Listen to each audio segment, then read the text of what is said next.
India's mosaic. To best understand India and its cultural convergence, we might flip through India's currency notes. It is symbolic of what India stands for and represents. The Himalayas.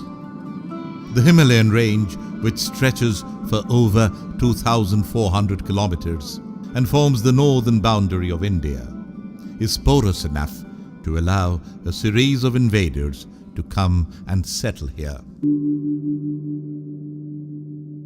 Sanchi of the Shunga period, 2nd century BC to 1st century AD. Ellora caves, late 5th century to 10th century AD. Garuda shrine of the 14th century.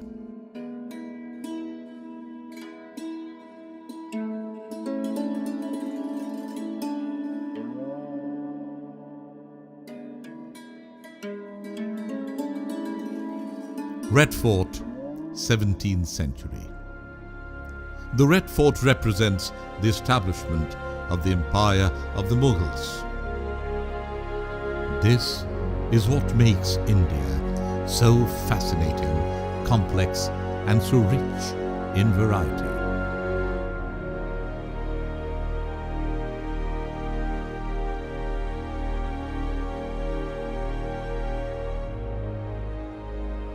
Coming back to the currency note, you will also notice in them the list of the officially recognized languages of India. There are 22 official languages. Sanskrit, which is the world's oldest language, is still spoken by nearly 25,000 people. There are 529 million Hindi speakers, 100 million Bengali, 83 million Marathi, 81 million Telugu, 69 million Tamil, and 55 million Gujarati speakers. And the list goes on. This thriving diversity of language and culture has a history which can be traced back to at least 5,000 years.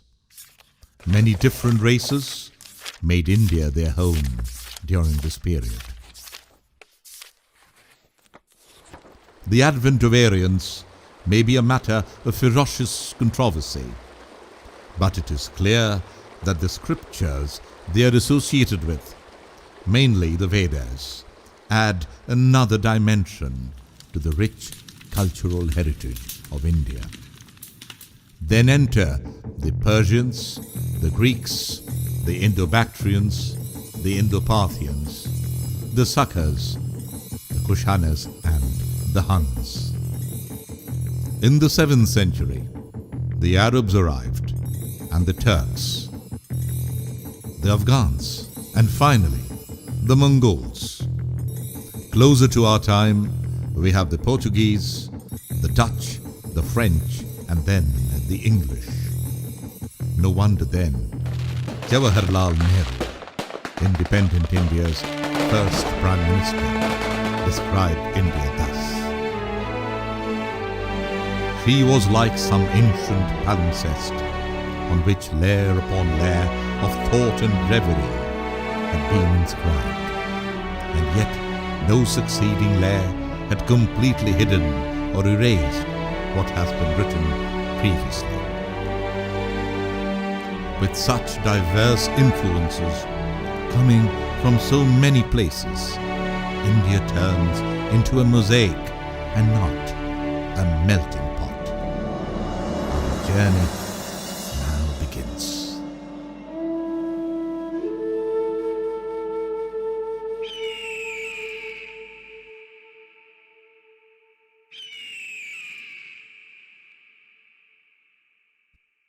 The existing cave paintings of Bhimbetka, which may date back to 10,000 BCE, indicate that the earliest inhabitants of India were aware of music and dance and were not just engaged in hunting and war.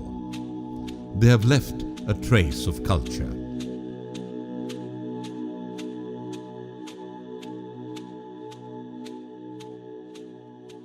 Indus Valley Civilization. Also known as Harappan civilization, its area stretched as far as Britain, France, and Spain. This sophisticated urban civilization revealed advanced concepts of town planning, with wide thoroughfares aligned north and south, with multi-roomed houses. The civilization had introduced a unique writing system. The existing seals seemed to suggest that they were pictograms or ideograms or homophones. They could be logosyllabic or alphabetic. The terracotta work shows certain finesse. The clay pots, for example. In some of the clay figures, do they indicate a belief in afterlife? An element of storytelling and dance is embedded in the civilization, as revealed in the dancing girl figures with bangles, which could be used as percussion. The finds include drums made of clay, harps, lutes, and cymbals.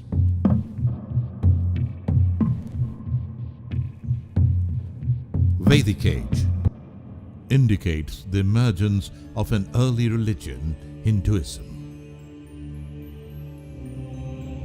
The four Vedas written during this time were Rig, Yajur, Sam, and Atharv.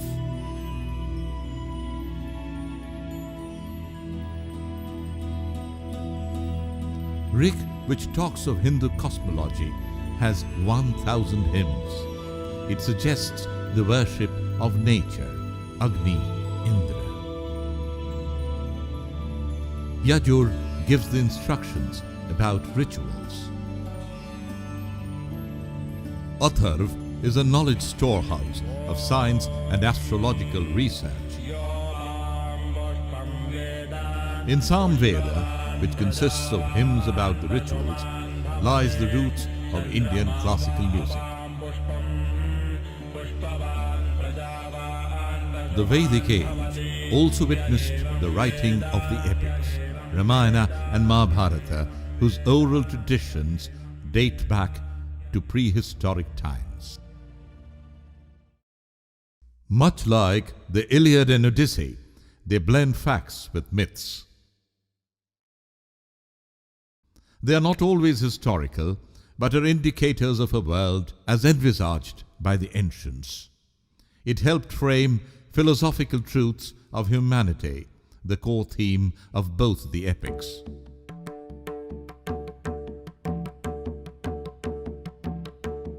The characters of the epics, Rama and Ravana, both the hero and the villain, in Ramayana and Arjuna in Mahabharata, are well versed in music.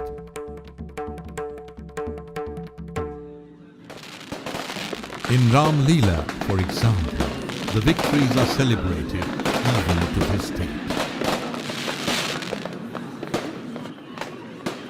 Buddhist age. The spiritual leaders of the time were already in search of an alternative path to the Vedic rituals. They had become rigid and were not reaching the masses. Buddhism was gaining ground.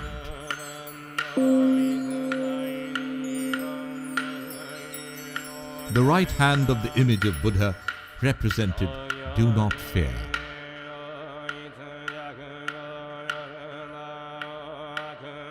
The left holds the monastic robe, protecting from nature. The downward glance of the eyes represented contemplation. The Buddhist monks sang and danced to the accompaniment of instruments. The art of dance developed significantly during this age. The royal courtesan Amrapali was one of the first disciples of Lord Buddha. Jainism, another offshoot of Hinduism, which rejects any created god, integrated devotion with song and music.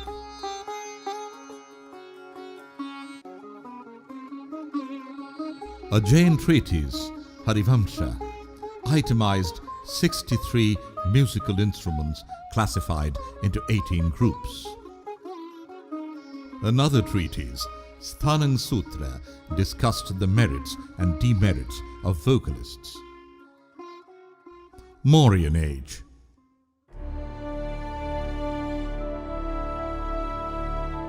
Aristotle, the greatest philosopher of ancient Greece, provided the basis for Western ideas of the theatre arts in the Poetics.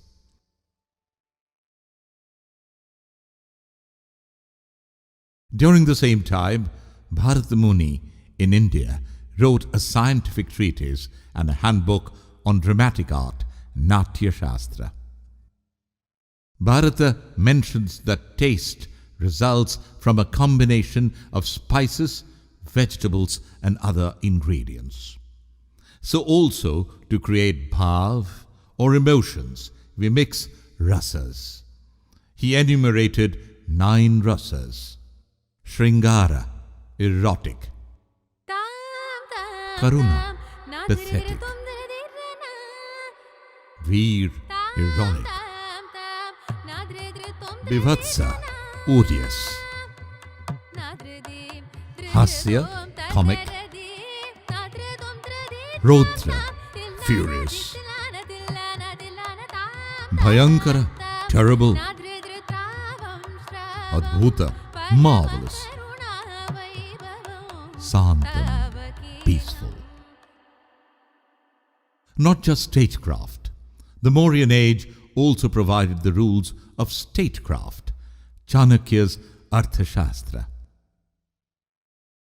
When civilization was in its infancy in most parts of the world, a thinker and scholar, Chanakya, wrote one of the world's most incisive treatises on polity, economics, and military strategy. And this was written more than 1200 years before Machiavelli's Prince. The symbol of the highly stylized lion with coiled manes, curled moustache, broad nose, and wide-open eyes projected power and authority of the Mauryan kings, especially Ashoka. They stood on a rounded abacus curved with 4 wheels alternating with animals. The image later became the national symbol of independent India. It is reproduced in every coin and banknote of India.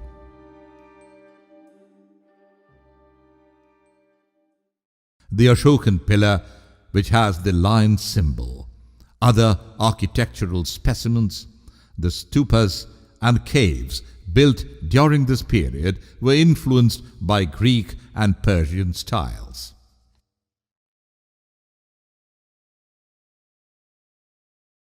Age of Invasions. The former Bamiyan Buddha statue, blown up by the Taliban in Afghanistan, was built during these troubled times of invasions in India. The statue represented the classical blended style of Gandhar art, an artistic manifestation of Greco-Buddhism.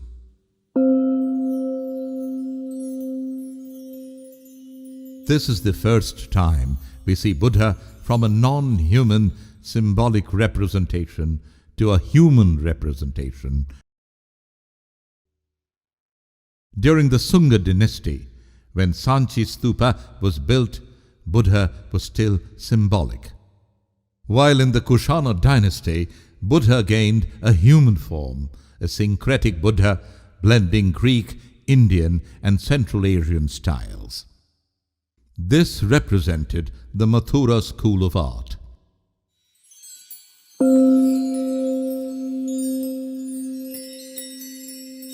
While the age was troubled with constant wars, we do see an attempt at lawmaking at different levels of knowledge. Patanjali's Yoga Sutra, the principles of yoga; Manu Sanhita, the first legal text and constitution; and Charaka, 8 volumes, 120 chapters on human body and therapeutics. Classical Guptas, the Golden Age. Fa Hien, the Chinese traveller, regarded the Gupta age as the classical age of India, where the norms of literature, art, science, astronomy and philosophy were established. The 2 great epics, Ramayana and Mahabharata, written in the Vedic age, were canonized now as Kalidasa, considered to be the greatest poet and dramatist of India, adopted their themes. The influence of the 2 epics spread to South Asia, Burma, Sri Lanka and Indonesia. Kalidasa wrote his epic Raghuvansam on the theme of Rama. His play Shakuntala takes a theme from the Mahabharata. In Meghadutam, Kalidasa created a new genre of poetry written in Mandakranta meter, which tells the story of Yaksha, a spirit trying to send a message to his lover through the clouds.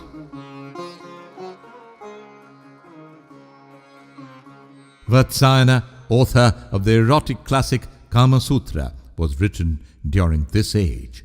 Vatsayana's text is a mixture of prose and poetry. His ideas of spiritual fulfillment through sexuality were later carved in stone in the temples of Khajuraho.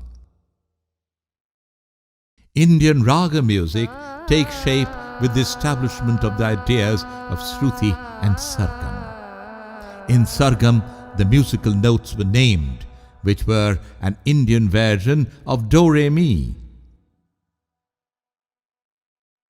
The cathedral-type caves of Ajanta, which started being built long ago, before Common Era, were now being filled up with the lives of Buddha, as described in the Jatakas through sculptures and paintings.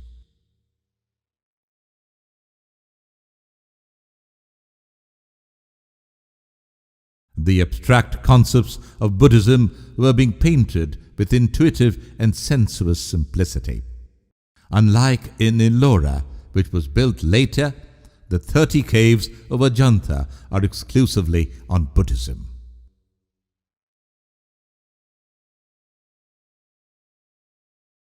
Medieval dynasties. In the 34 caves and monasteries of Ellora, built much later than Ajanta, we note a combination of Buddhism, Jainism and Hinduism.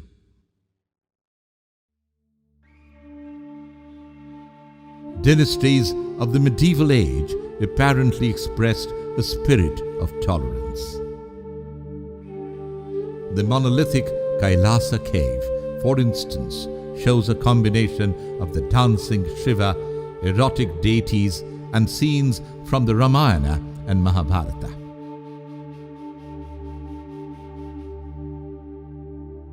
This was also the age of the Bhakti movement, which brought in a revival, reworking and recontextualizing of the ancient Vedic traditions.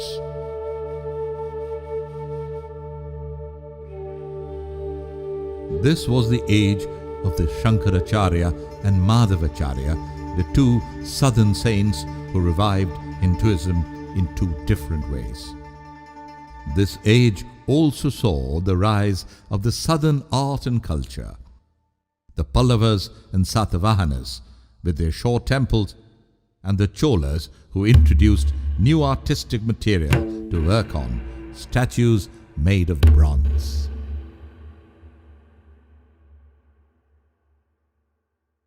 The age also saw the construction of Khajuraho, the famous sandstone and granite images of sexuality. This is not decadent art. Here sexuality is a means towards moksha or spiritual liberation. There are temples dedicated to Vaishnavism, Shaivism and Jainism.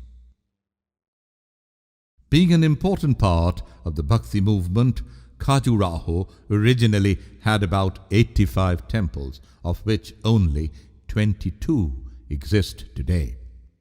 The Bhakti movement generated a collective form of temple dance and drama.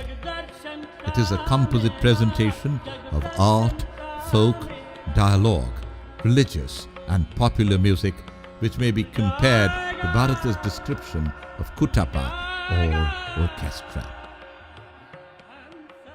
Sarangadeva's Sangeet Ratnakara set the rules to play 14 kinds of drums. Beat is firmly introduced into Indian music. The Bhakti movement, which originated now, was continued later by the great creative minds of Jayadeva, Vidyapati, Chandidas and Mirabai. Sri Chaitanya Deva led the movement from the front. Sultanate. The Sultanate era brought in major changes in Indian culture. Islamic ideas of art were introduced for the first time, to be continued and further entrenched by the Mughals. It brought in Arabic and Persian styles in architecture, domes and arches. In calligraphy or inscriptional art, much of it was, however, synthesized with the Indian temple art.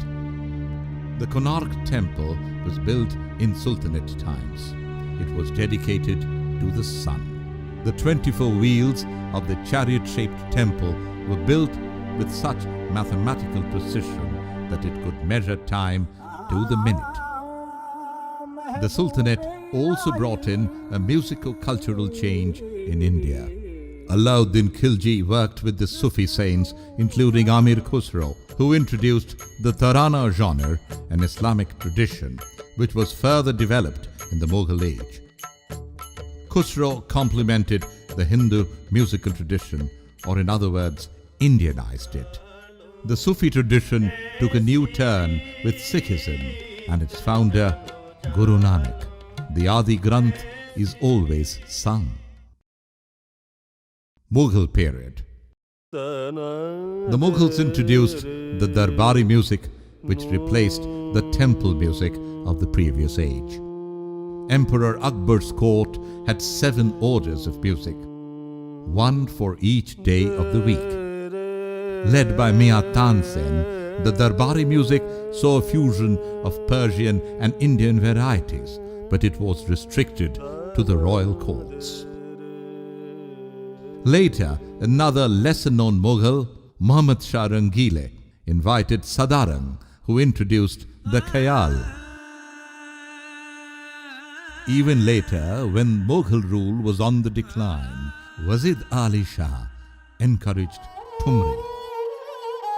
In fact, Wazid Ali Shah introduced the royal pageants or processions, which was again a step towards taking music to the streets. When the royal patronage weakened, the artists moved towards different urban centers, and that is how the gharanas were formed, adopting the names of the regions. One of the gharanas, Lucknow, cultivated the Muslim dance form Kathak.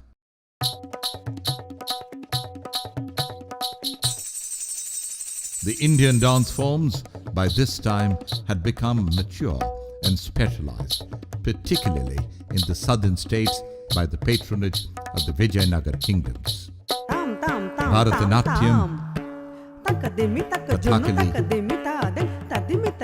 Kuchipudi, Odissi had flourished. This was added the North Indian dance form of Kathak. The Mughal art form reached its pinnacle in the creation of the Taj Mahal and other brilliant monuments like Fatehpur Sikri, Humayun's tomb, so on and so forth. The Mughals also introduced a new kind of art, the miniature painting, which were primarily used to glorify the emperors and kings. There was a parallel movement in Rajasthan, where the Rajput miniatures, on the other hand, introduced folk elements, religious customs, myths, and mysticism. The Rajasthani miniatures also introduced a series called the Ragamala paintings, which were dedicated to the moods created by the musical ragas.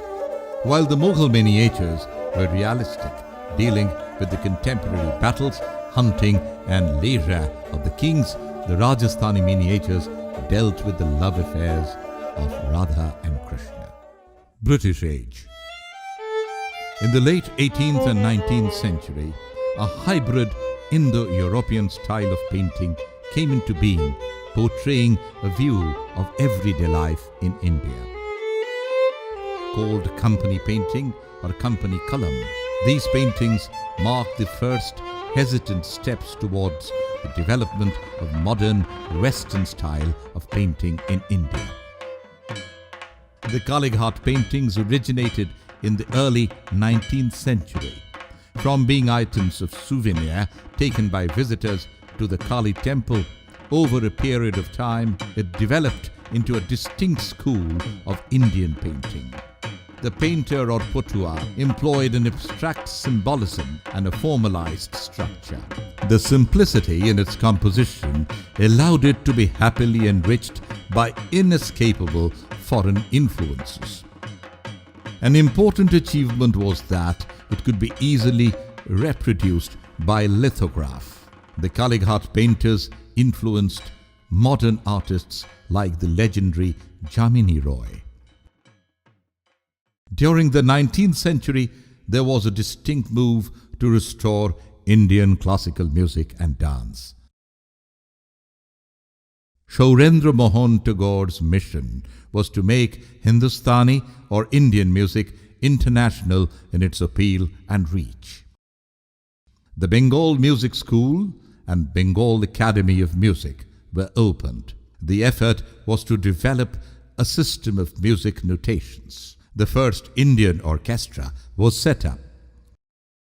V. N. Bhatkhande, a musicologist, pioneered an organized musical system which tried to bridge the ancient musical texts of India with the current musical practices. Sir William Jones, by setting up the Asiatic Society, attempted to internationalize Indian thoughts and culture. Modern age. Beginning from the late 18th to the early 20th century, a cultural, social, intellectual and artistic movement took place in Bengal,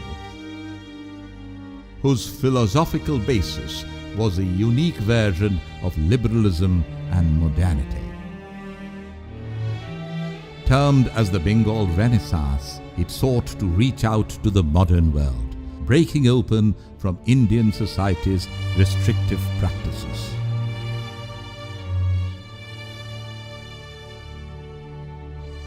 Nowhere in the annals of modern Indian history are so many iconic geniuses found crowding together in the limited space of 1 century.